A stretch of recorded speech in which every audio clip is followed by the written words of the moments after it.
Vamos abrir em Pedro, né? 1 Pedro, capítulo 2.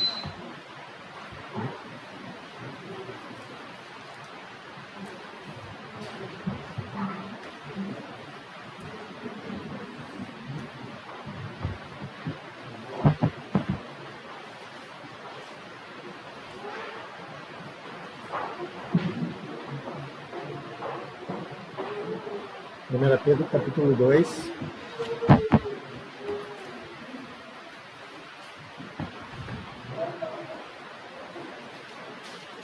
Versículos de 18 a 25.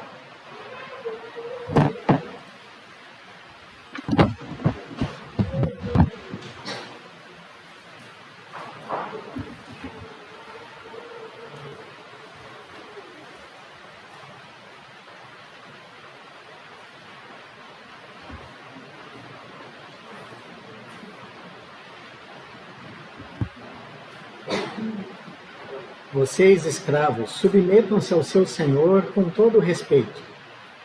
Façam o que ele mandar, não apenas se for bondoso e amável, mas até mesmo se for cruel. Porque Deus se agrada de vocês quando, conscientes da vontade dele, suportam com paciência o tratamento injusto. Claro que não há mérito algum em ser paciente quando são açoitados por terem feito mal, mas se sofrem por terem feito bem e suportam com paciência, Deus se agrada de vocês. Porque Deus os chamou para fazerem o bem, mesmo que isso resulte em sofrimento, pois Cristo sofreu por vocês. Ele é o seu exemplo. Sigam os seus passos. Ele nunca pecou, nem enganou ninguém. Não revidou quando foi insultado, nem ameaçou se vingar quando sofreu, mas deixou seu caso nas mãos de Deus, que sempre julga com justiça. Ele mesmo carregou os nossos pecados no seu corpo na cruz, a fim de que morrêssemos para o pecado e vivêssemos para a justiça. Por suas feridas somos curados.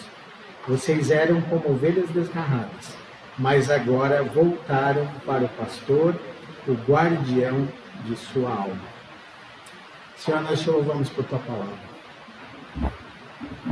Que tu possa, Senhor, continuar falando conosco, Senhor, para que possamos cada vez mais aprender a seguir os teus passos, Senhor, a seguir o teu exemplo deixado por nós, mesmo em meio aos sofrimentos, meio às lutas e às injustiças desse mundo, Senhor, para que tu sejas glorificado, Senhor, em cada coisa que fizermos.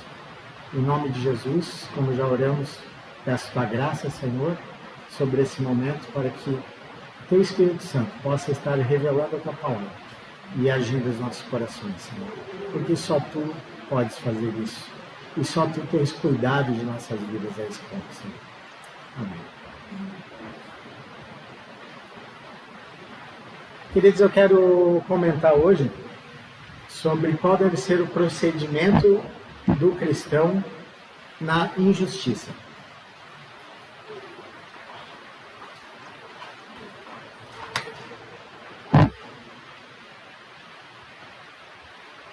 O apóstolo, ele continua no capítulo 2, dando sequência ao que ele já estava falando, né, sobre o procedimento do cristão. Qual deveria ser o procedimento do cristão em várias situações. Aí ele fala qual deveria ser o nosso procedimento perante o mundo, certo? Que a gente deveria nos considerar como forasteiros e peregrinos nesse mundo. Ele fala como deveria ser o nosso procedimento com relação aos descrentes, que a gente deveria viver de uma maneira exemplar diante dos descrentes. Ixi, será que não é melhor deixar no máximo? Não. Tá, então é melhor eu falar mais perto. Então. Porque senão vamos morrer de calor aqui.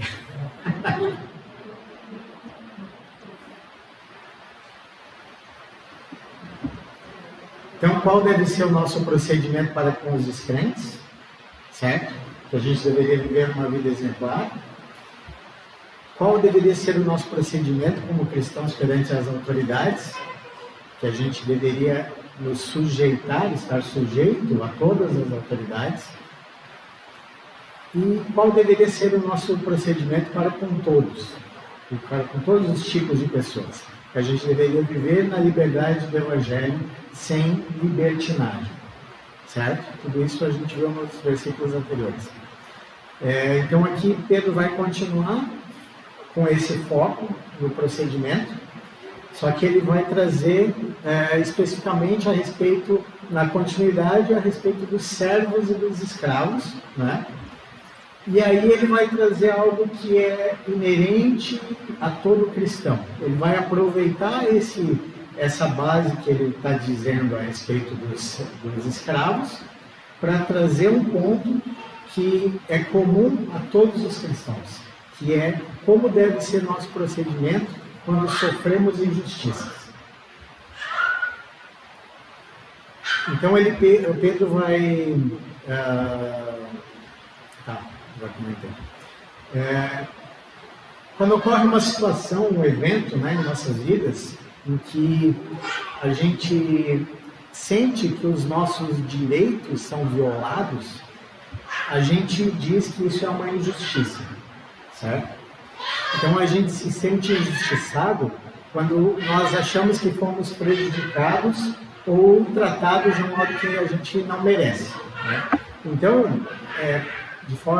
a gente pode dizer assim que a injustiça ela tem uma relação direta com a forma com que nós nos vemos, com a forma que nós, com a nossa identidade mesmo, certo? E com a forma com que vemos as situações ao nosso redor, né? Então, se nós nos consideramos, por exemplo, detentores de direitos a mais do que a outra pessoa, se essa pessoa faz alguma coisa que eu estou considerando que feriu o meu direito, e talvez a pessoa nem tenha essa intenção, né? Mas eu olho para ela e digo, não, eu tenho mais direito que ela, então eu estou sendo ferido nos meus direitos e estou sofrendo uma injustiça, certo? Então ela tem essa relação direta, né? Com o que a gente enxerga a respeito da nossa identidade e dos nossos direitos. Então a gente já viu aqui na carta, né, que esses irmãos eles estavam passando por perseguições, né? A perseguição ali que surgiu em decorrente, deixa eu só dar uma olhada aqui, em decorrente ali aquela questão do fogo, né, de alguém ter ateado fogo em Roma, né? Não se sabe exatamente se foi Nero realmente que atirou fogo em Roma ou não, mas daí atribuiu-se aos cristãos essa culpa, né? De que eles teriam ou ateado fogo ou que eles foram indiretamente responsáveis, certo? Como assim? Bom, eles não adoravam os deuses do império, eles não adoravam o imperador, então eles eram ateus, certo? Então, os deuses estavam castigando o Império Romano porque havia um povo que não serviam a ele, certo? Então, a ira dos deuses estava vindo sobre a cidade em decorrência dos cristãos. Então, eles eram também perseguidos por isso, certo? Então, essa perseguição, né, acabou se espalhando para todo o Império, não só para ele, para a cidade de Roma, e daí, consequência, né, também a esses irmãos ali que estavam espalhados, né, naquelas regiões que a gente viu no início ali, né, que Pedro comenta nos primeiros versículos do capítulo. Mediante essa hostilidade, né, que os irmãos estavam enfrentando, Pedro então ele vai trazer, né, essa carta para que os irmãos possam avaliar quais eram os motivos que mantinham eles firmes na fé. Como que eles tinham a segurança, né, de ter um procedimento, mesmo em meio às dificuldades, que glorificassem ao Senhor. Então, como que nós também podemos ser abençoados por essa carta que o Senhor nos deixou, para glorificar ao Senhor também nessas situações, né, que acontecem na nossa vida. Então eu quero destacar dois procedimentos, né? Primeiro eu vou falar a respeito do procedimento de como deve ser o procedimento do servo, certo? E o segundo, falar do procedimento na injustiça, que também é basicamente o que Pedro vai dividir ali, né? Ele vai falar dos servos e dos escravos, aí depois ele vai trazer no geral a respeito da injustiça, e aí a respeito do procedimento da injustiça, eu quero destacar 4 pontos depois com vocês. Então o texto ele fala: escravos, sujeitem-se aos seus senhores com todo o respeito, não apenas aos bons e amáveis, mas também aos maus, porque é louvável que, por motivo de sua consciência para com Deus, alguém suporte aflições sofrendo injustamente. Pois que vantagem há em suportar açoites recebidos por ter cometido mal? Mas se vocês suportam os sofrimentos por terem feito bem, isso é louvável diante de Deus. Versão NVI. Esse texto, então, a gente tem que trazer um contexto, né, de que ele estava se referindo aos escravos, certo? Aqueles que, escravos, né? Todo mundo sabe que é escravo. Mas também ele traz uma outra conotação que poderia dar, alguns estudiosos eles comentam que ele poderia também estar falando a todos os servos que moravam na casa, que não só eram escravos, mas que também serviam, depois de sua liberdade, continuavam a servir aos seus senhores, né? Então eles eram domésticos na casa. Mas a gente pode perceber um enfoque maior a respeito dos escravos, né? Esse texto, a gente pode utilizar esse texto para nós, para nos vermos, né, avaliarmos a nossa vida, de como está o nosso procedimento diante dos nossos chefes, né, dos nossos patrões, né, nós como empregados, nós como servos. É claro que não há mais escravidão aqui, né, no sentido de que o texto coloca, e também a escravidão aqui nesse contexto não era uma escravidão como havia, por exemplo, como houve no Brasil, era uma escravidão um pouco diferente, né, o contexto. Apesar de o escravo ele não ter direito nenhum, a ideia era que o escravo era apenas uma ferramenta de trabalho. Então ele não era uma pessoa, ele era uma ferramenta a ser utilizada para um fim específico. Mas ainda assim, aqui no contexto do Novo Testamento, os escravos eles tinham um certo privilégio, digamos assim. Eles moravam com seus senhores, eles se alimentavam ali, né, e os senhores ofereciam a eles um lar e sustento, né, em alguns aspectos. E muitos deles, até depois que acabavam sendo libertos, eles continuavam, né, a servir esses senhores.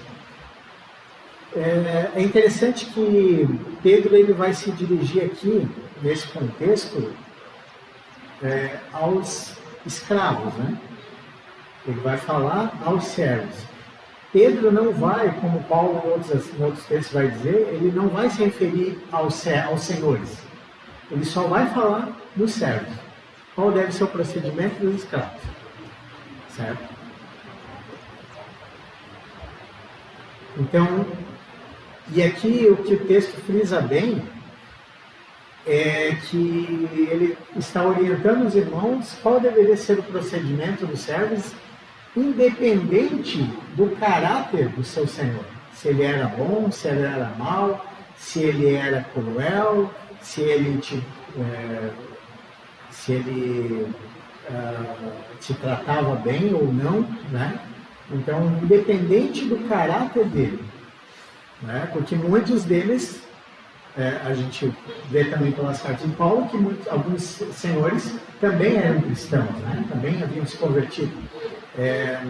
Só que aqui, nessa palavra aos servos, ele está falando de uma forma geral para que os servos não considerassem isso, né? Não, eu só posso servir a um servo, ao Senhor, se ele for cristão, se ele for bom, né? Então, nesse aspecto, nós, né, como patrões, nós como empregados, há um patrão, né, na nossa empresa, nós muitas vezes queremos servir, né, somente a um patrão bondoso, né? Somente alguém que é justo conosco, alguém que nos trata bem, alguém que nos valoriza, né? Não a um ímpio, não a um descrente, não a alguém que nos trata mal, né? Então esse enfoque também é para nós, né? Nós temos que ter isso em mente também, certo? Apesar de sermos, né, empregados, assalariados, mas também a palavra nos traz um procedimento, como que devemos também agir com relação aos nossos chefes, né? O Hernandes Dias Lopes, ele comenta que a palavra aqui traduzida por senhores é déspotes, e que de onde origina a nossa palavra déspotas, né? Deixando implícito o poder e a autoridade ilimitada desses senhores. O HDL ainda comenta que, segundo a lei romana, né, o escravo não era uma pessoa, mas uma ferramenta viva de trabalho, não tendo direitos garantidos, e seus sentimentos e desejos não eram respeitados.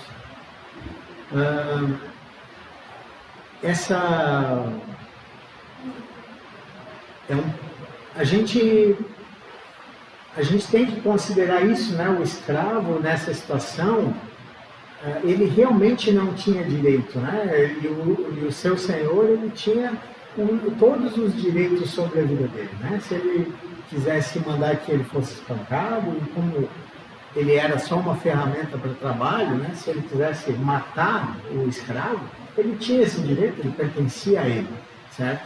É algo diferente da nossa concepção, né? De trabalho e empregado, né? Mas isso frisa, né, a questão dos direitos, né? Porque depois ele vai tratar justamente disso, da questão da injustiça, né? De você achar que tem direito, né? Ou de você se considerar injustiçado em seus direitos. Mas aqui o escravo, ele não tinha direito. Então ele não tinha nem o direito de se sentir injustiçado, certo? Porque era segundo a lei romana, eles não tinham direito nenhum mesmo. Os desejos, os sentimentos deles não eram levados em consideração, né? Eram somente para servir aos seus senhores. No texto eu achei interessante que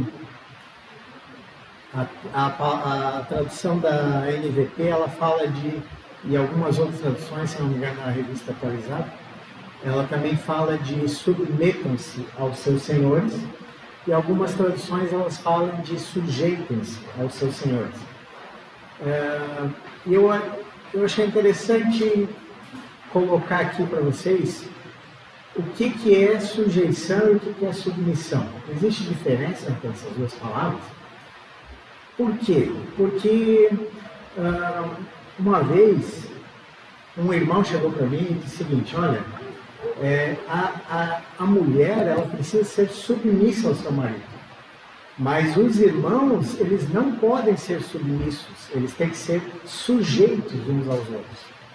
Então ele estava fazendo uma distinção entre submissão e sujeição, né? Então, por isso eu achei interessante comentar um pouco sobre isso, tá?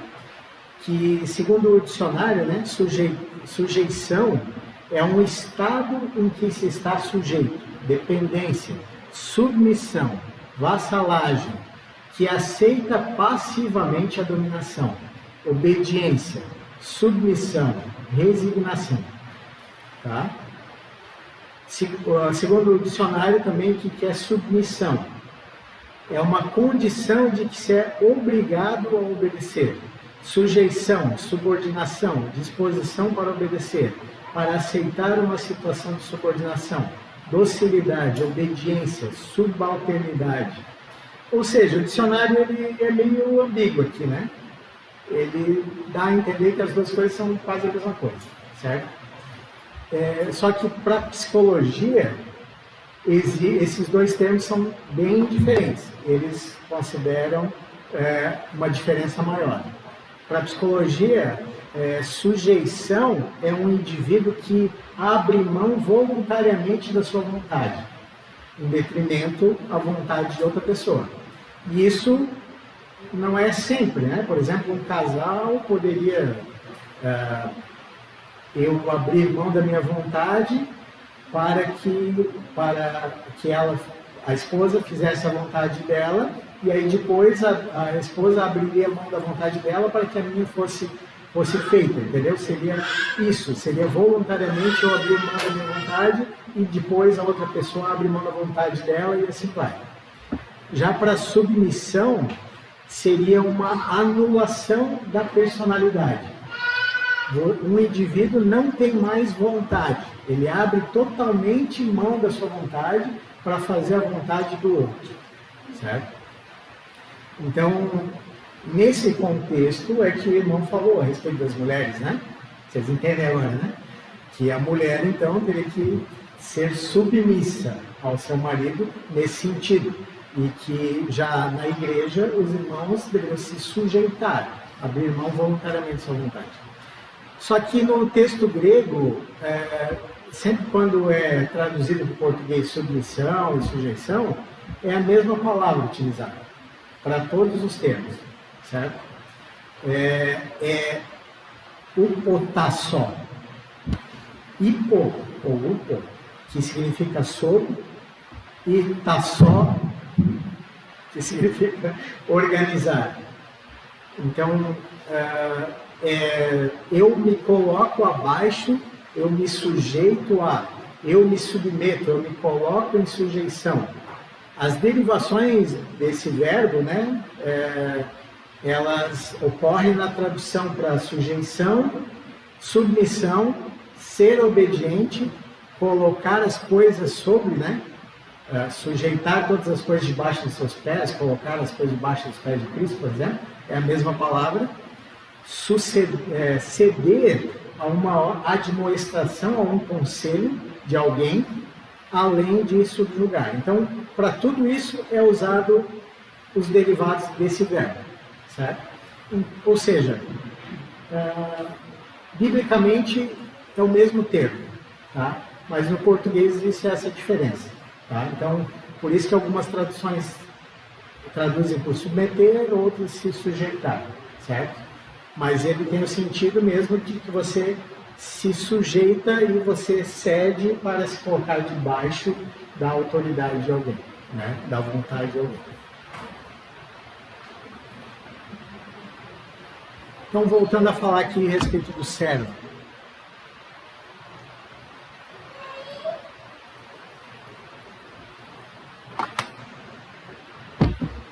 Qual deve ser o procedimento do servo? De nós, como trabalhadores, também como servos. Como deve ser o procedimento?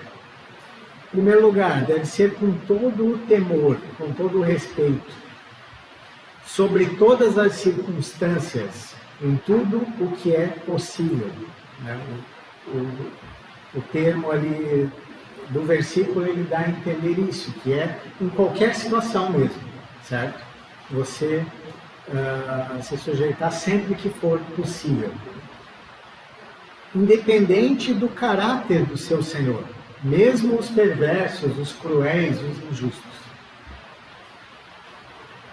Nós temos um motivo para nos sujeitarmos. O texto fala ali, vou deixar aberto aqui, né? O texto ele fala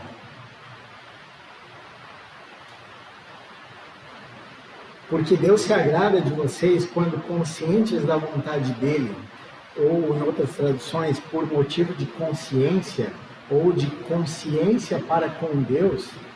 Então ele dá um motivo para que a gente se sujeite, por causa dessa preocupação consciente para com Deus. Certo? Depois a gente vai comentar um pouco mais a respeito da consciência. Mas ele dá um motivo ali. Por que você tem que, como servo, se sujeitar? Por essa preocupação consciente para com Deus. Nós também devemos suportar com paciência a dor ou o sofrimento que vem em decorrência da obediência a Cristo. Suportar com paciência. Então, mesmo que por causa dessa minha consciência para com Deus, eu tenha que sofrer, mesmo injustamente, tenho que ser açoitado, ou tenho que perder o emprego, ou acontece alguma coisa comigo, sou perseguido, eu vou suportar com paciência essa dor e esse sofrimento, porque eu estou fazendo para o Senhor, certo? Para o meu Senhor, que é superior a esse meu Senhor humano, né? Terreno. Os açoites, né? Era a punição comum dos escravos, né? Quando o escravo era desobediente ou precisava de uma correção, ele era açoitado mesmo, né? Então, a nossa conduta ela deve ser de fazer o bem, de viver em obediência a Deus, com atitudes que o louvam e o glorificam, não de vivermos em pecado. O texto ele frisa isso, né? O que adianta você sofrer injustamente por um erro ou por um pecado que você cometeu, né? Isso não adianta nada. Mas se você sofre essa justiça por causa de Cristo, por obediência ao Senhor, aí isso é agradável a Deus, né? O texto fala disso, que é aceitável, que isso é agradável, que é louvável diante de Deus. Então, o Senhor, que é justo e bondoso, ele não permitirá que a injustiça passe desapercebida. Mas ao seu tempo, ele executará juízo e consolará o sofredor. Amém?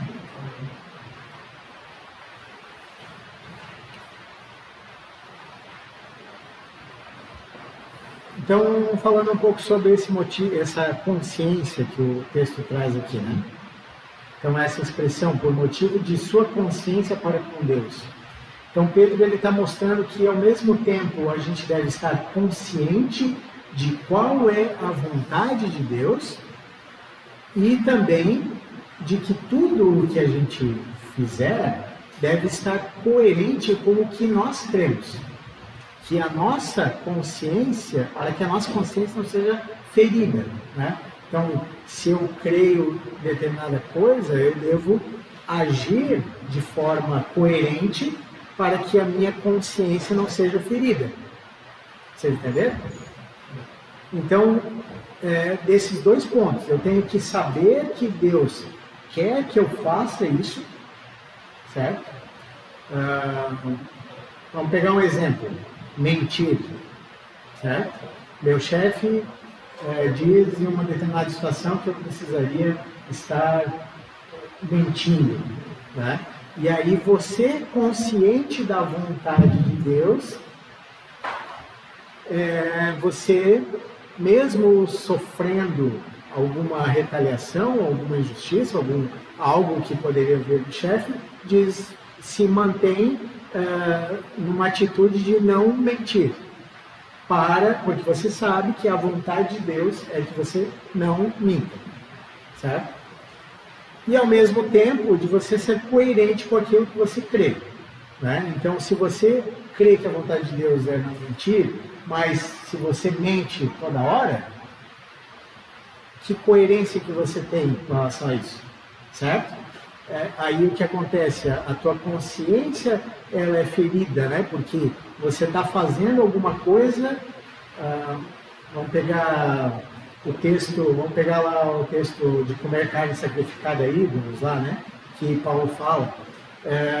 Se eu tenho uma consciência de que aquela carne sacrificada a ídolo, e eu não poderia comer, então por motivo de consciência eu não posso comer. Mas se eu ver o meu irmão que não tem essa consciência, porque ele entende que o ídolo não é coisa nenhuma, e isso não, o fato de comer ou não vai fazer com que ele se una ao ídolo, e ele come, mas aí Eu então, que não como, vejo o irmão comendo. Aí isso poderia me levar a comer. Só que daí a minha consciência é ferida, porque eu estou comendo pecando. Eu estou comendo achando que aquilo é pecado, entendeu? Porque eu ainda acredito que aquilo é pecado. Acho que ficou um exemplo melhor, né? Então, por causa dessas duas, essa expressão aqui, né? Por motivo de consciência, está contido esses dois pontos, tá? Segundo comenta o R6 Pro, a visão clássica da consciência é algo que Deus implantou dentro da mente do homem, que foi vista como uma ligação com a ética transcendente que reside em Deus, o senso universal de dever. Destaca ainda que a palavra consciência ocorre 31 vezes no Novo Testamento, trazendo uma dimensão dupla, né? Que envolve a ideia de acusar e se justificar, certo? Então, sempre quando aparece a palavra consciência, ela traz essa conotação de que a consciência tanto acusa como justificaria um ato. Ele cita o seguinte: no entanto, há também um sentido em que essa voz moral em nossa mente e coração igualmente nos diz o que é certo. Lembre-se de que o cristão é sempre um alvo de críticas, que podem ou não ser válidas. Até dentro da comunidade cristã, há grandes diferenças de opiniões a respeito de comportamentos, que são agradáveis a Deus e que não são. Então, é interessante, ele faz um artigo fiel sobre isso, a visão bíblica da consciência humana. Depois, eu recomendo que quem quiser se aprofundar no assunto, dê uma lida. Então, a gente não deve agir contra a consciência, mas ela também não pode ser a autoridade final da nossa conduta. Por quê? Porque a autoridade final ela tem que ser a palavra de Deus, certo? A nossa consciência, ela também, isso vai comentar nesse artigo, que ela pode ser influenciada por outras situações, pela cultura, pela nossa criação, pela nossa visão, e aí ela pode estar meio distorcida, né? Porque nosso coração é enganoso e corrupto, né?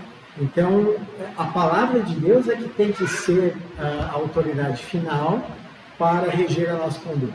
Assim como disse Martinho Lutero, né, na Dieta de Worms.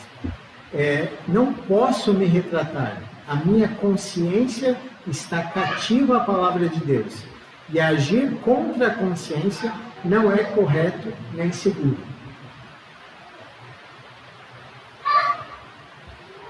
Queria ler uns textos com vocês.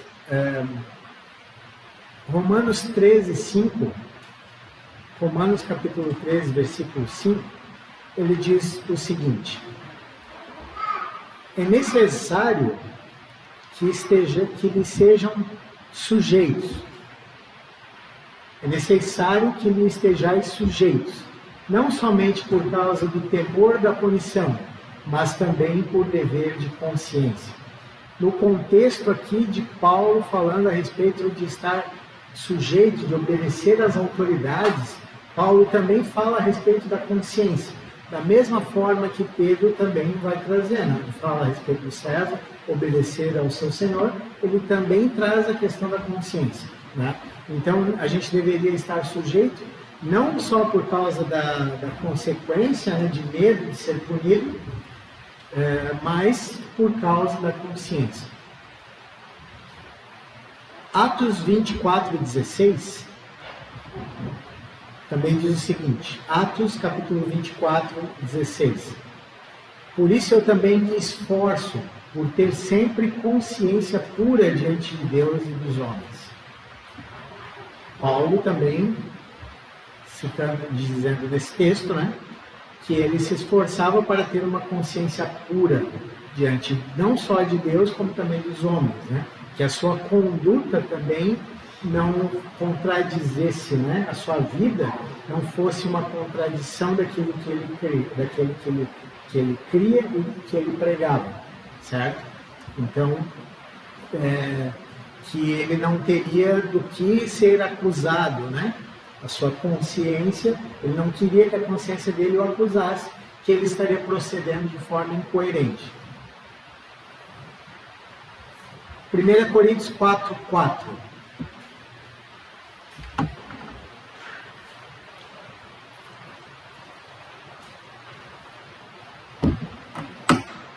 Coríntios 4:4.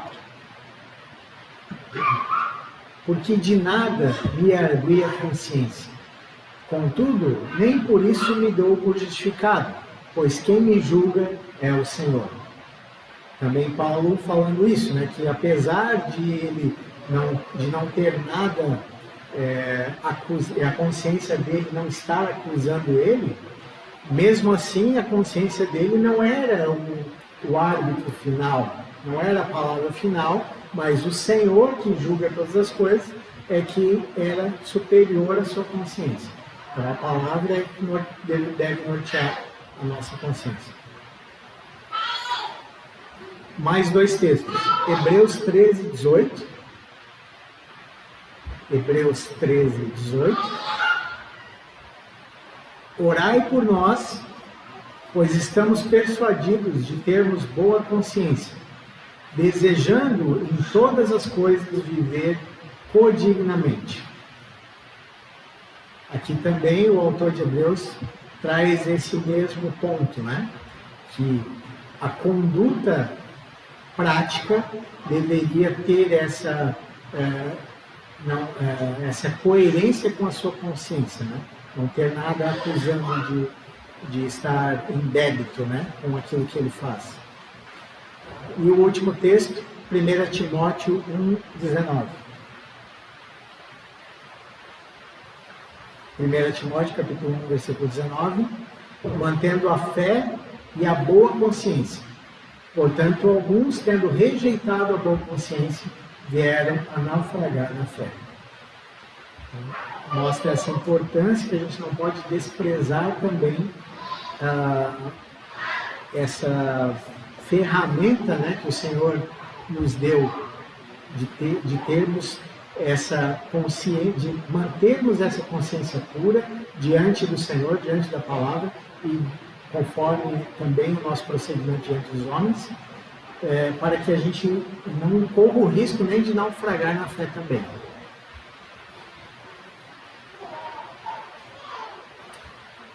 Então, queridos, para fechar esse ponto, eu queria deixar algumas perguntas para que a gente meditasse.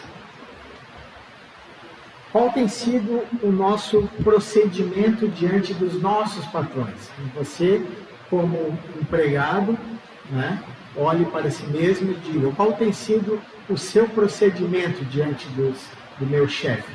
Eu tenho agido como um servo fiel em todas as circunstâncias? Ou tem algo que a minha consciência está me acusando? Eu deveria, nessa situação, agir dessa forma.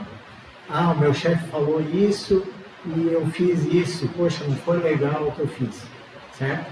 Então, qual tem sido o nosso procedimento diante dos nossos chefes? Para quem não tem chefe, né? Considere também essa questão com outra autoridade também, né? Na sua vida.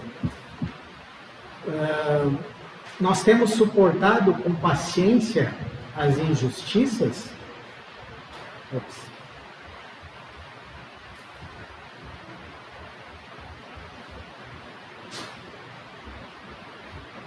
Espera aí que eu pulei aqui um monte de coisa. Aqui. A gente tem suportado com paciência as injustiças? E essas injustiças, elas são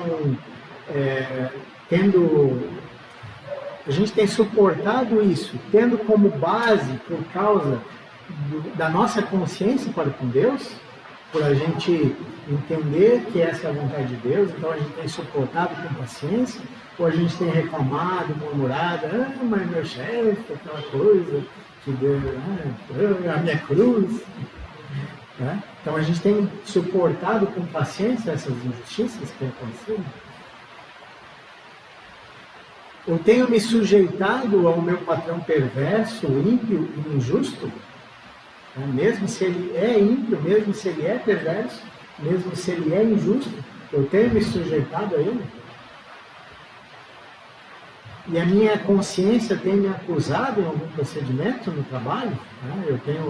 Tem algo que a minha consciência tem acusado, que eu devo estar mudando, no meu procedimento? Amém, queridos? Então vamos para o segundo ponto. Qual é o nosso procedimento na injustiça? Então o texto, versículo 21 até o 25, ele fala o seguinte: porque Deus os chamou para fazerem o bem, mesmo que isso resulte em sofrimento, porque Cristo sofreu por vocês. Ele é o exemplo, sigam os seus passos. Ele nunca pecou, nem enganou ninguém. Não revidou quando foi insultado, nem ameaçou se vingar quando sofreu. Mas deixou o seu caso nas mãos de Deus, que sempre julga com justiça. Ele mesmo carregou os nossos pecados no seu corpo, na cruz, a fim de que morrêssemos para o pecado e vivêssemos para a justiça. Por suas feridas fomos curados. Vocês eram como ovelhas desgarradas, mas agora vocês voltaram para o pastor, o guardião da sua alma, ou o bispo em algumas versões, ou o supervisor. Então Pedro agora ele chega no ápice da sua argumentação. Em outros pontos da carta, ele também vai deixar claro o que ele vai trazer aqui, que é a imitação de Cristo, seguir o exemplo de Jesus. No capítulo 1 ele já fez isso e vai fazer ainda no decorrer da sua carta. Então, todo cristão ele deve seguir o modelo deixado por Cristo. Nós somos discípulos de Jesus, seguidores dele, Então, o que Pedro ele está trazendo aqui? Uma figura didática. Ele está falando para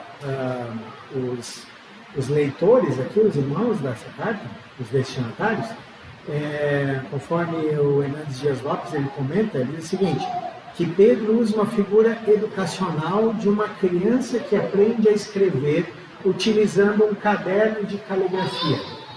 A palavra grega jupogramos, traduzida por exemplo, se refere aos contornos claros das letras sobre os quais os alunos que aprendiam a escrever faziam os seus traços.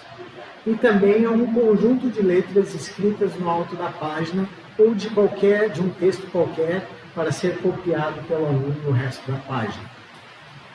Então a gente devemos escrever a nossa vida copiando o modelo de Jesus.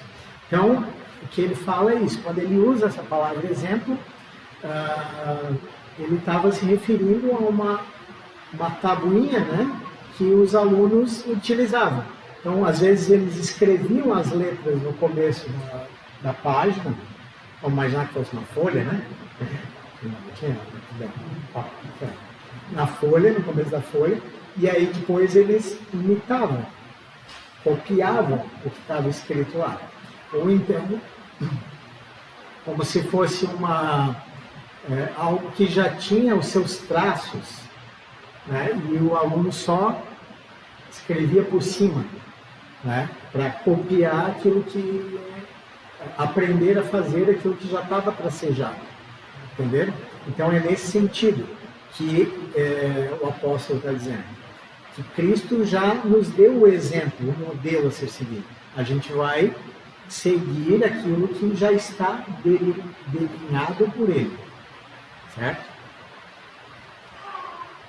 O que Pedro tinha em mente quando escreveu esse texto? Ele tinha em mente 2 outros textos. Vamos abrir lá em Mateus capítulo 26, versículos 59 ao 68. Mateus capítulo 26.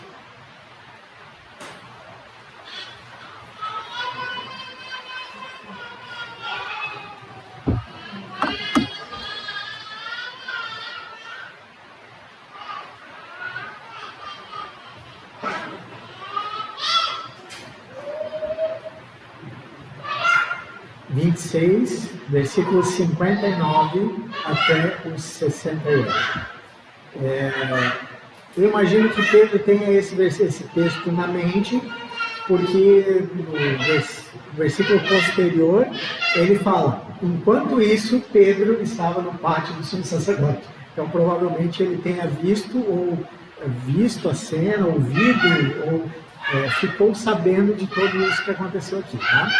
Então, diz o texto: lá dentro, os principais sacerdotes e todo o conselho dos líderes do povo tentaram encontrar testemunhas que mentissem a respeito de Jesus para que pudessem condená-lo à morte. Embora muitos estivessem dispostos a dar falso testemunho, não puderam usar o depoimento de ninguém.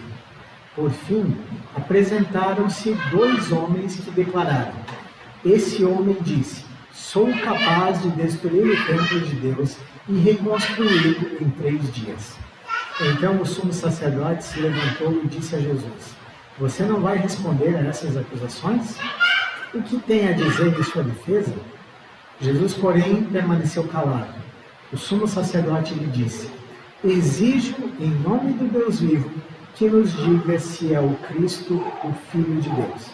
Jesus respondeu: é como você disse. Eu lhes digo que no futuro verão o Filho do Homem sentado à direita do Deus poderoso e vindo sobre as nuvens do céu. Então o sumo sacerdote rasgou as vestes e disse: blasfêmia! Que necessidade temos de outras testemunhas? Todos ouviram a blasfêmia. Qual é o veredito? Culpado, responderam. Ele merece morrer. Então começaram a cuspir no rosto de Jesus e a dar-lhe socos. Alguns lhe davam tapas e zombavam. Profetiza para nós, Cristo, quem foi que lhe bateu dessa vez?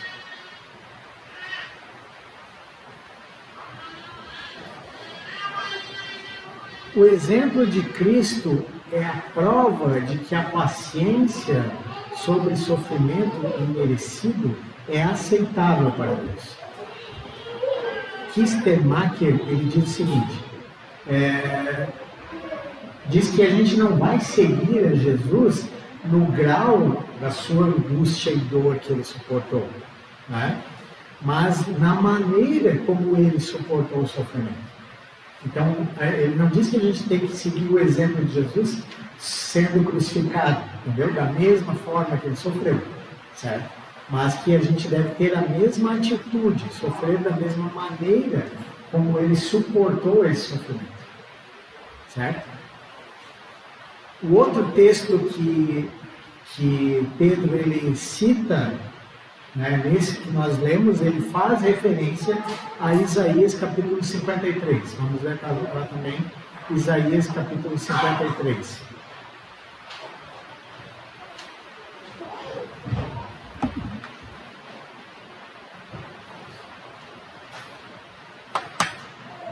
Pedro ele cita muitos trechos, né, de Isaías 53, quase que integralmente em alguns pontos, né? Isaías 53, versículo de 3 a 11.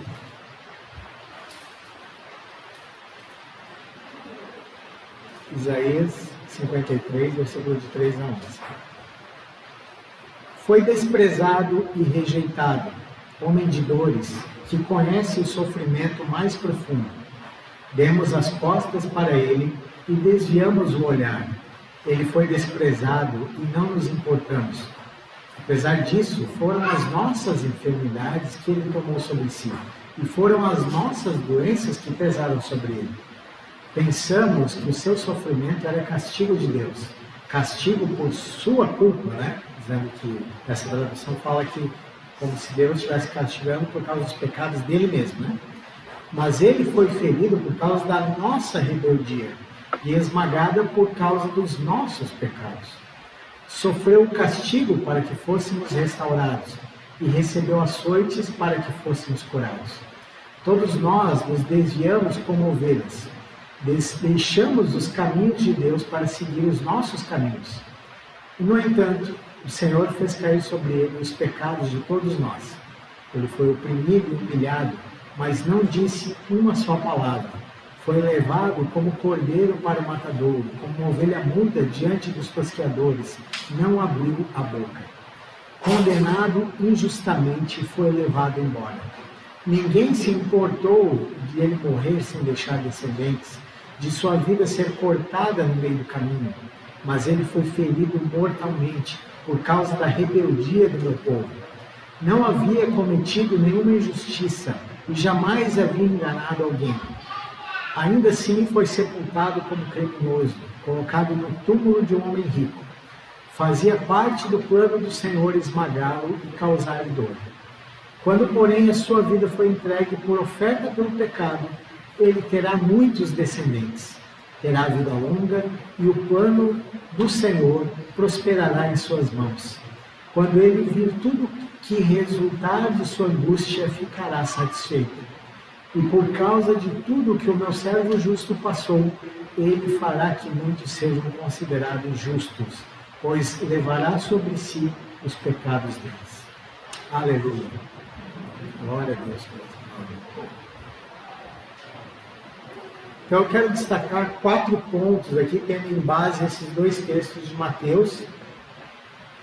Qual deve ser o nosso procedimento em meio à injustiça? Certo? Então, o texto de Mateus e de Isaías, né? Tendo em base os 2 textos, Mateus e Isaías. Primeiro ponto, nós devemos ter uma compreensão do nosso chamado e identidade. Por que isso? O texto de 1 Pedro, ele começa, né? Porque, no versículo 18, porque Deus os chamou. De novo, Pedro traz à memória deles a questão do chamado. Então, em meio à nossa injustiça, nós devemos ter essa visão clara da nossa identidade, do nosso chamado, quem nos chamou, por que fomos chamados. Somente dessa forma a gente pode ver além da situação e nos identificarmos com o exemplo de Cristo. Embora aqui os leitores eram escravos, eles tinham um chamado celestial, uma herança preparada nos céus. Então Pedro chama eles novamente a isso, né? Para que eles lembrem disso. É interessante pegar o texto de Mateus e perceber isso, que Jesus demonstra diante do sinédrio, dos fariseus ali, do sumo sacerdote, a sua identidade. Ele sabia quem ele era e ele sabia por que ele estava ali. Então, diante de acusações, diante das injustiças, ele entendeu, ele se entregou à vontade de Deus, porque ele sabia quem ele era, sua identidade, e sabia para que o Senhor havia o chamado, para que ele fizesse expiação e redenção pelos pecados. Entenderam? Então, esse primeiro ponto, devemos ter essa compreensão do nosso chamado e da nossa identidade. Se vocês quiserem anotar, João capítulo 15, versículo 18 a 21. Não precisa abrir. João capítulo 15, versículo 18 a 21. Diz o seguinte: se o mundo os odeia, lembrem-se que primeiro odiou a mim. O mundo os amaria se pertencessem a ele, mas vocês já não fazem parte do mundo. Eu os escolhi para que não mais pertencessem ao mundo, e por isso o mundo os odeia. Vocês se lembram do que eu lhes disse? O escravo não é maior do que o seu senhor? Uma vez que eles me perseguiram, também os perseguirão. E se obedeceram à minha palavra, também obedecerão à sua. Farão tudo isso a vocês por minha causa, pois rejeitaram aquele que me enviou. E também, anotem Filipenses 1, Filipenses capítulo 1, versículo 28 a 29.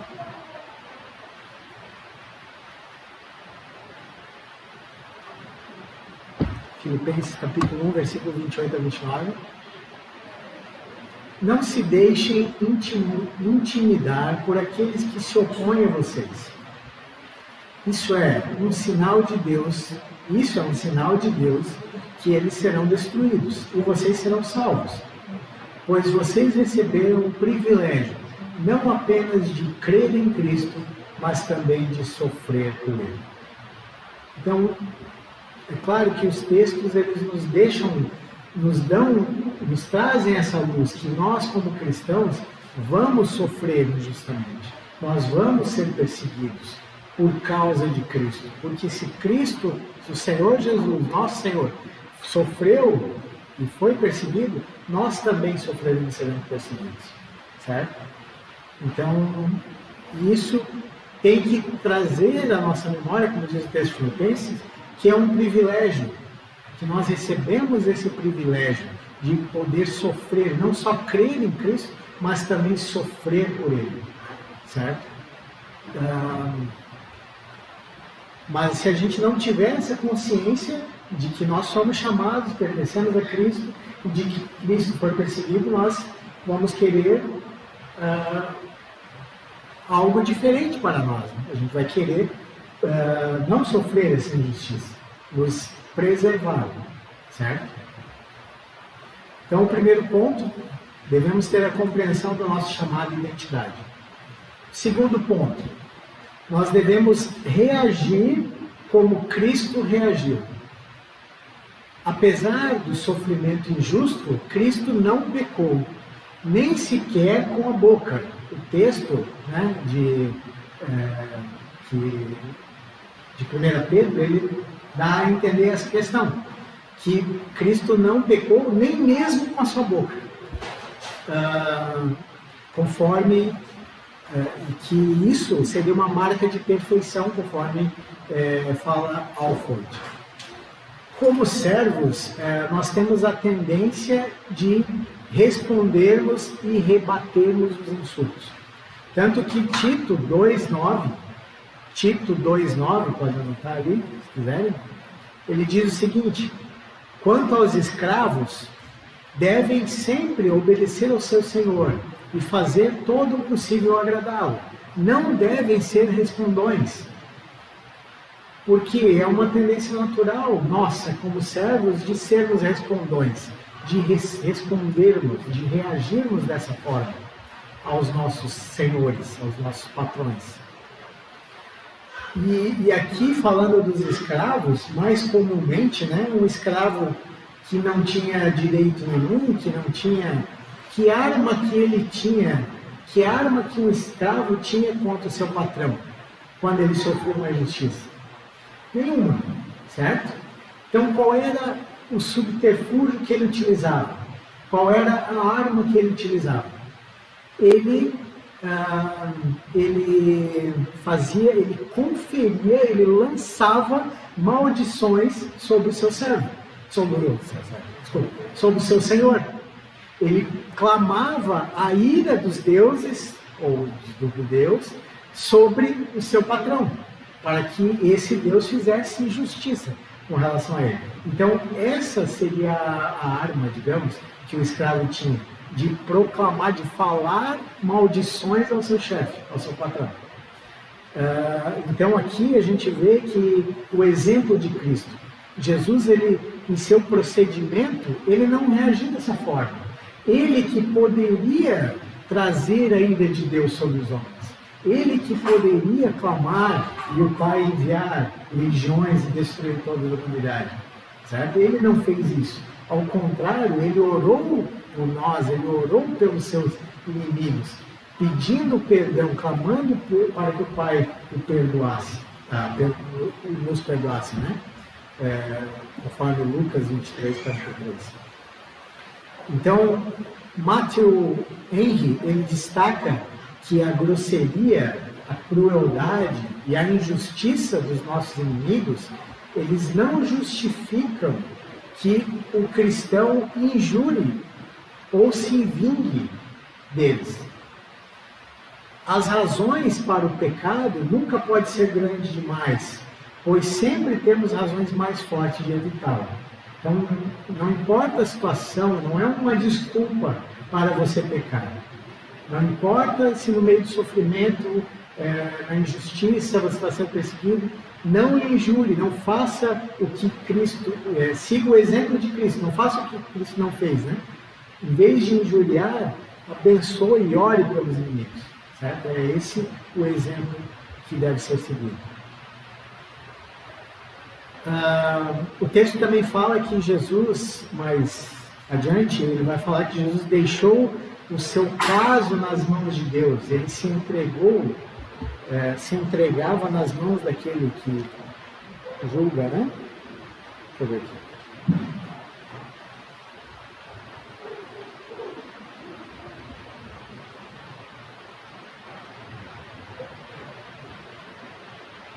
Não revidou quando foi insultado, nem ameaçou se vingar quando sofreu, mas deixou seu caso nas mãos de Deus, que sempre julga com justiça. Essa sentença, né, de se entregar, ele não mostra um ato único. Ela está falando de uma entrega contínua, que Cristo sempre, em todos os momentos de sua vida, estava se entregando nas mãos de Deus, que sempre julga com justiça. Então não foi só naquela situação por passar por aquele sofrimento, certo? A gente pode ter essa tendência, né? A gente vê a situação difícil, e daí, não tenho o que fazer nas minhas mãos, né? Eu não tenho algo que eu possa fazer, então eu vou entregar nas mãos de Deus, já que eu não tenho nada a fazer. Mas o exemplo de Cristo é que ele sempre estava se entregando nas mãos de Deus. Então, não só naquele momento, e não só naquilo que eu não posso fazer, mas em todas as situações eu tenho que me entregar nas mãos de Deus. Mas na frente eu vou comentar de novo sobre esse ponto. Né? Então, dois textos que falam do nosso procedimento também. Que o nosso procedimento deveria ser imitar esse de Cristo. Romanos capítulo 12, versículo 14. Romanos capítulo 12, versículo 14, diz o seguinte: abençoem aqueles que os perseguem, não os amaldiçoem, mas orem para que Deus os abençoe. Também Romanos, no mesmo capítulo 12, versículo 19 ao 21. Versículo 19 ao 21. Amados, nunca se vinguem, deixe que a ira de Deus se encarregue disso. Pois assim dizem as Escrituras, a vingança cabe a mim, eu lhes darei o troco, diz o Senhor. Pelo contrário, se o seu inimigo tiver fome, dê-lhe de comer. Se tiver com sede, dê-lhe de beber. Ao fazer isso, amontoará as brasas vivas sobre a cabeça dele. Não deixem que o mal os vença, mas vençam o mal praticando o bem. Então, esse deve ser o nosso procedimento, imitando o procedimento de Cristo. Não amaldiçoar, não reclamar, se entregar nas mãos de Deus e abençoar, vencer o bem praticando, vencer o mal, né, que está sendo vindo sobre nós, praticando o bem. Deixando que o Senhor, que conhece todas as coisas, que a vingança pertença a Ele, né? Não querendo, nós temos a tendência natural de querermos nos vingar, né? Então, só relembrando, o primeiro ponto era ter a consciência, né, da nossa identidade chamada. O segundo ponto, reagir como Cristo reagiu. E o terceiro ponto, devemos lembrar que Cristo sofreu em nosso lugar. Não sei se vocês repararam, mas eu achei até um pouco... no começo eu pensei assim, por que Pedro relembra aqui a questão do Evangelho, do sacrifício de Cristo por nós, da forma redentiva de Cristo, do sofrimento de Cristo no nosso lugar. Mas é realmente proposital que Pedro faz isso. Ele está trazendo esse ponto para que a gente lembre, para que a gente não esqueça. Cristo sofreu no meu lugar e no teu lugar. Isso deveria ser alento, deveria encorajar as nossas vidas, para que nós também suportássemos com paciência os sofrimentos. Matthew Henry, ele salienta que os sofrimentos de Cristo nos devem aquietar diante dos sofrimentos mais injustos e cruéis que nós enfrentamos no mundo. Se ele sofreu voluntariamente, não por si mesmo, mas por nós, com a máxima prontidão, com perfeita paciência, de todos os lados, e tudo isso apesar de ser Deus homem, não deveríamos nós, que merecemos o pior, nos submeter às leves aflições dessa vida, que produzem para nós vantagens invisíveis? É bem interessante o ponto de Matthew aqui. Cristo sofreu não merecendo, e o sofrimento dele não se compara ao nosso, nunca, certo? Mas ele sofreu no nosso lugar, o sofrimento que nós merecemos. E ele, sendo justo, sofreu dessa forma não merecendo. E nós que merecemos o sofrimento, reclamamos por passarmos por sofrimentos, e esses sofrimentos ainda produzem benefícios para nós, porque eles são bênção de Deus, formando o caráter de Cristo em nossas vidas. Porque eles fazem parte do propósito de Deus para as nossas vidas.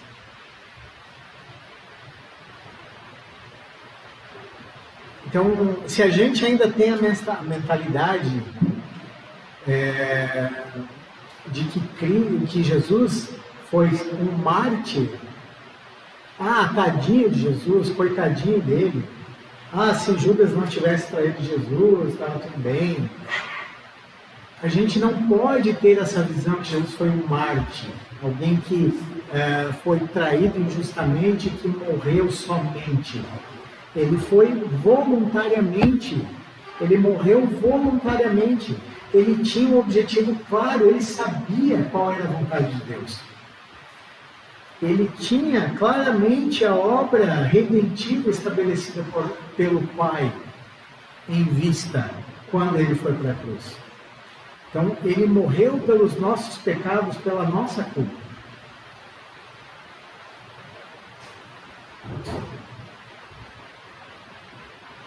Segundo Simon Kistemaker, existem 3 verdades importantes aqui nesse texto que ele destaca a respeito dessa morte de Cristo, né?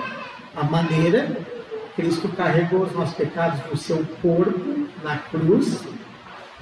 A importância, Cristo fez isso para que pudéssemos morrer para o pecado e viver para a justiça. E a consequência, em Cristo nós somos perdoados. Os ferimentos que ele sofreu na cruz foram o castigo que ele pagou para a nossa redenção.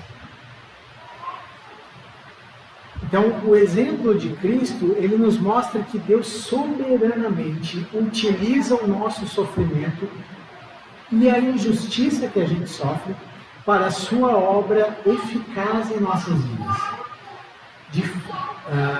Uma obra que está formando o caráter de Jesus em nós. Nós, humanamente, queremos respostas, né, do motivo do nosso sofrimento. E muitas vezes a gente não tem. Não temos motivo. Por que sofrer? Por que eu estou sofrendo, Senhor? E Deus, muitas vezes, não nos dá essas respostas. Porque elas pertencem unicamente a Deus, o Senhor soberano. Né? Jeremias fala, né, que as coisas reveladas pertencem a nós e aos nossos filhos, né, mas as ocultas pertencem a Deus. Né? Então, tem coisas que Deus sabe e que só Ele pertence. E a gente não precisa, muitas vezes, do motivo, mas a gente precisa ver que é a mão de Deus. Por isso a gente precisa enxergar. Jó teve alento, né? Teve consolo quando entendeu isso. Não o motivo do seu sofrimento, mas entendeu que era Deus fazendo. Certo? Então a gente também tem que enxergar a situação vendo isso. Eu estou sofrendo porque injustamente, mas eu vou sofrer com paciência, porque eu sei que o Senhor é soberano sobre a situação. Ele permitiu isso e Ele tem um fim para isso. Amém? Esse é difícil, amém?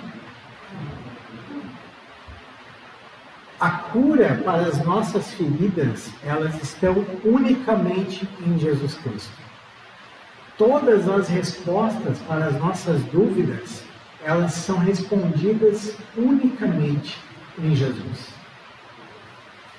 Nós não vamos adquirir respostas em outras coisas, de outra forma. Na vingança, nos prazeres do pecado, mas em meio às situações, em meio às lutas, e vocês todos aqui têm essa experiência, né? Em meio ao sofrimento, nós sentimos que o Senhor está nos chamando para mais próximo dele, para termos um relacionamento mais íntimo, assim, por assim dizer, né? Então a gente percebe isso, porque o nosso anseio só pode ser respondido quando estamos com o Senhor. Ele é que cura as nossas feridas. As feridas que temos quando somos injuriados. As feridas que temos quando somos açoitados. Somente Ele pode nos curar. Amém?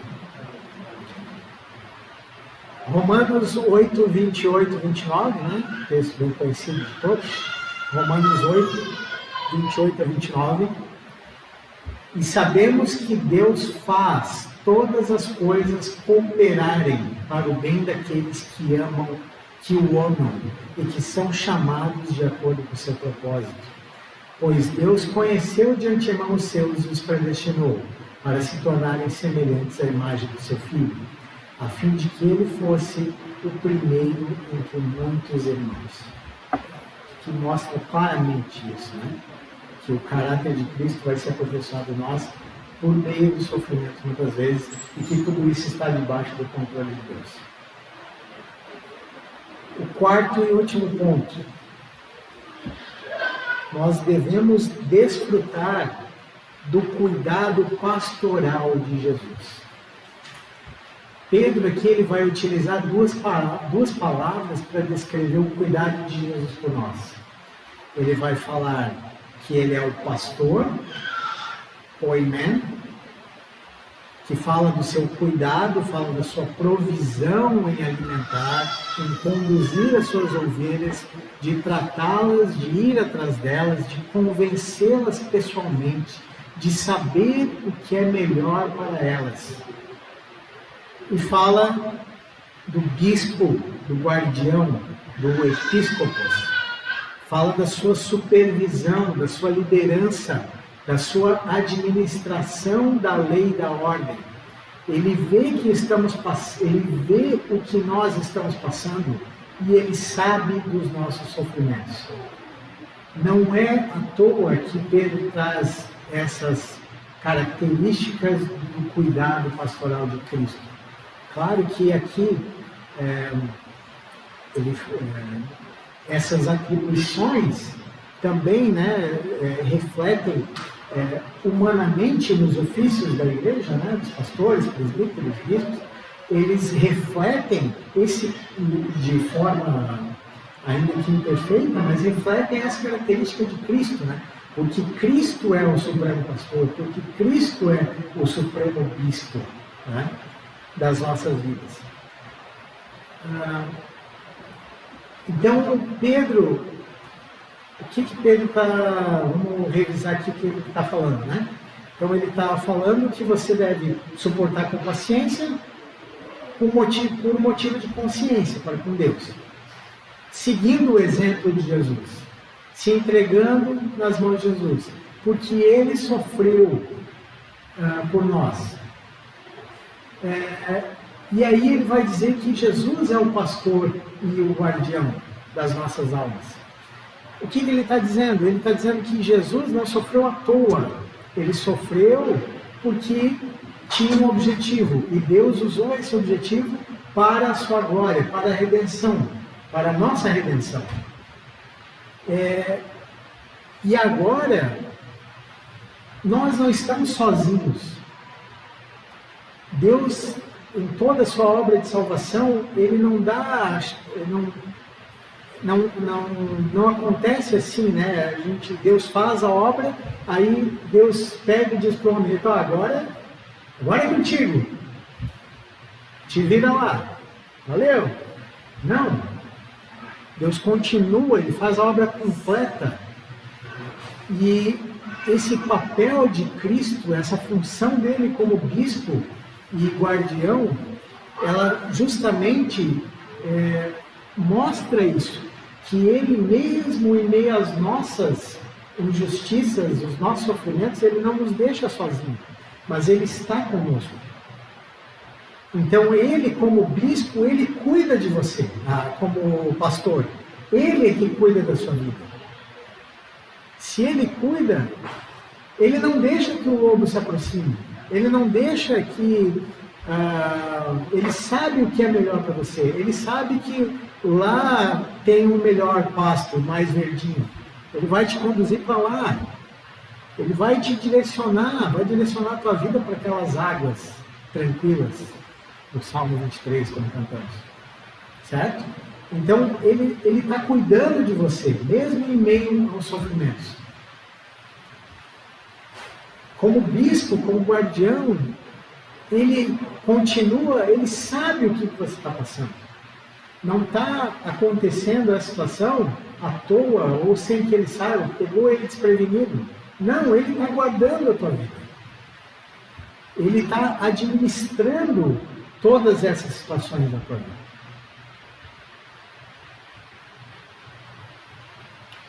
Então, essa obra completa de Cristo, ela nos proporciona o fundamento para que a gente continue e nos mantenha firme na fé, em obediência, mesmo em face às lutas e aos sofrimentos. O Senhor Jesus não é somente o nosso exemplo.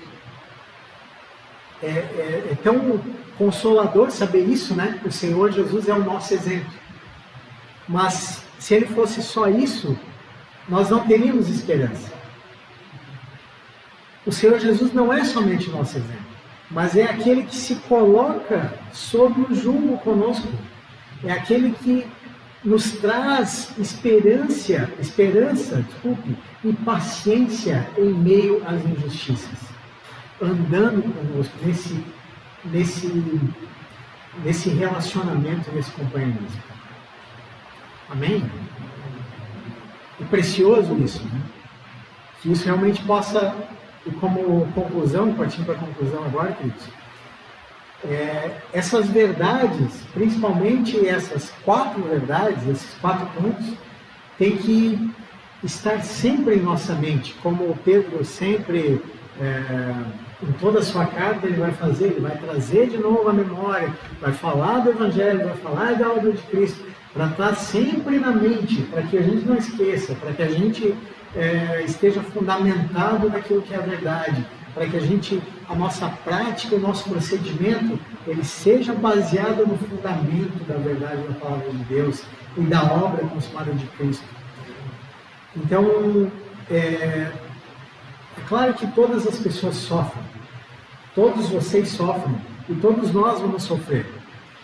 Mas o que diferencia o procedimento do cristão em meio ao sofrimento é ter a atitude de seguir o exemplo de Cristo.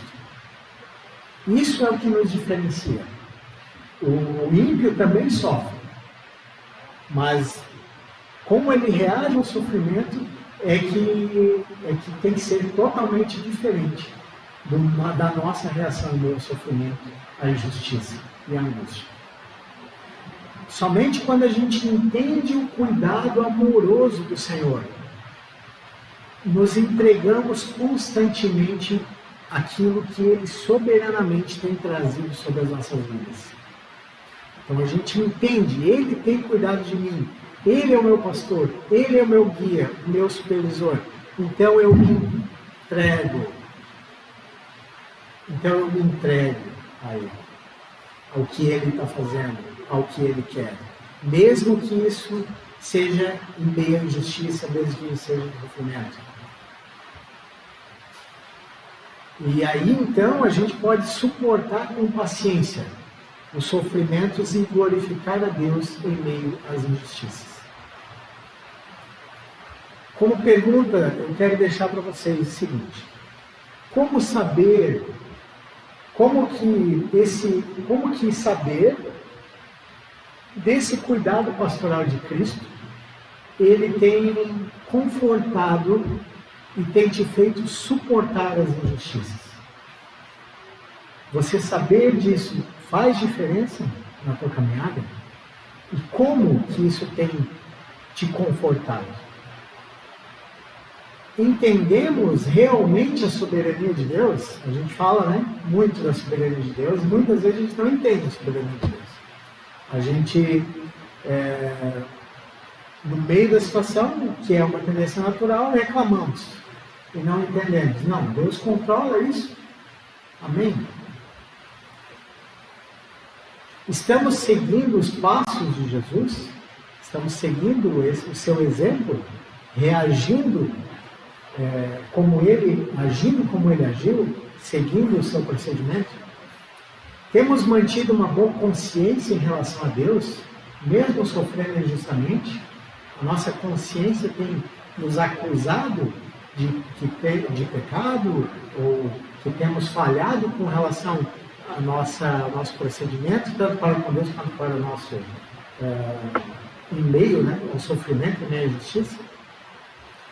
E para finalizar, eu quero deixar ler dois textos com os irmãos. Efésios 5, versículo 1 e 2. Efésios 5, versículo 1 e 2. E, na verdade, o segundo acho que a gente não vai ler, não. Tiago, podemos cantar depois? Salmo 23? Então, depois a gente vai cantar o Salmo 23. Então, Efésios 5, capítulo 5, versículo 1 ao 2. Portanto, como filhos amados de Deus, imitem-no em tudo o que fizerem. Vivam em amor, segundo o exemplo de Cristo, que nos amou e se entregou por nós como oferta e sacrifício de aroma agradável a Deus. Amém, queridos?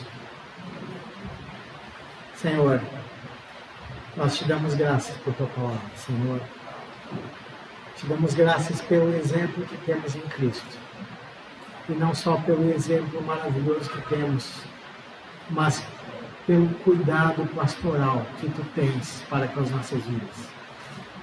Tu não nos deixa só, Senhor, mas tu se mantém como pastor, como um guardião de nossas almas, de nossas vidas. Soberanamente, Senhor, tu ages em nossas vidas, permitindo não só as coisas boas, mas também, às vezes, lutas, sofrimentos e injustiças. Mas que nós possamos te glorificar em meio a tudo isso, Senhor. Que nós possamos responder de forma que te agrade, de forma que te imite em todas as situações, Senhor. E que, agindo dessa forma, não estejamos ferindo nossa consciência, mas que nossa consciência esteja pura de estarmos fazendo aquilo que te agrada, fazendo a tua vontade, para glorificar o teu nome. Nós pedimos a tua graça, Senhor, pedimos que tu continues agindo por meio da tua palavra em nossas vidas, nos fazendo lembrar, nos fazendo entender mais aquilo que tu tens para nós, fazendo que durante a semana a gente possa estar colocando em prática, Senhor, a tua palavra.